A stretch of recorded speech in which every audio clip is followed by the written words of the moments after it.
आप लोगों ने पिछली वीडियो पैरानॉर्मल एक्टिविटी में देखा था कि मुझे मेरे पुंगी चाचा ने अपने घर बुलाया था क्योंकि उनके घर में पैरानॉर्मल एक्टिविटी होती थी और उनका कहना था कि इन सब की वजह ये बेसमेंट हाउस है। इसी वजह से हम इस मकान मालिक के पास गए थे तो उसने कहा कि ऐसा कुछ भी नहीं है, आप उस बेसमेंट हाउस में जाकर देख लो, लेकिन बेसमेंट में मत जाना। और उस मकान मालिक ने हमें बेसमेंट में जाने से मना किया था। मुझे पता था कि बेसमेंट में ही कुछ ना कुछ राज छुपा हुआ है और फिर हम उस बेसमेंट हाउस में जाने के लिए तैयार हो गए। और फिर उस बेसमेंट हाउस में जाने के लिए हमने उस मकान मालिक से चाबी ले ली और फिर हम उस बेसमेंट हाउस में गए। अंदर का नज़ारा बड़ा खौफनाक था। मैंने पुंगी चाचा से कहा कि हमें बेसमेंट में चलना चाहिए और उसे देखना चाहिए।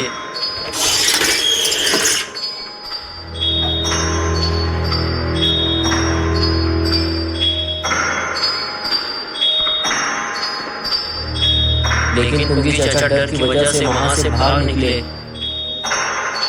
मैं अब बिल्कुल अकेला हो गया था।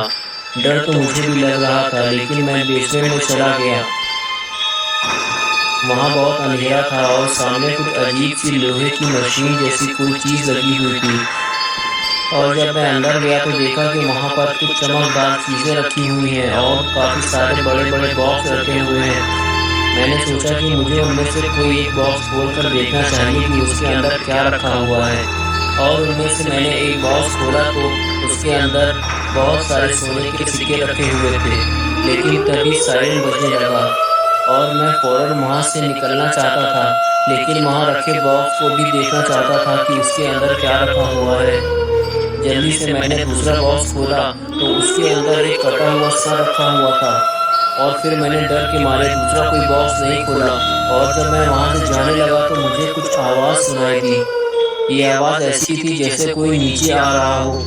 मुझे लगा कि पुंगी चाचा भी वापस आ गए हैं, लेकिन वो तो कोई और था।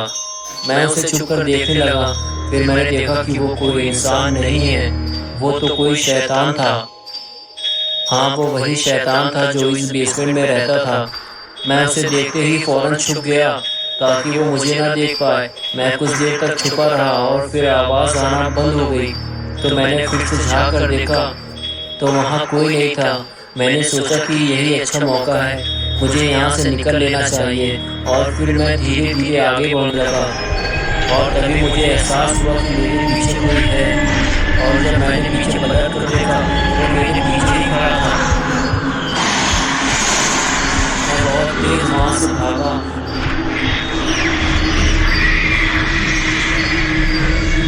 और सीढ़ियाँ चढ़ते हुए ऊपर पहुँचा।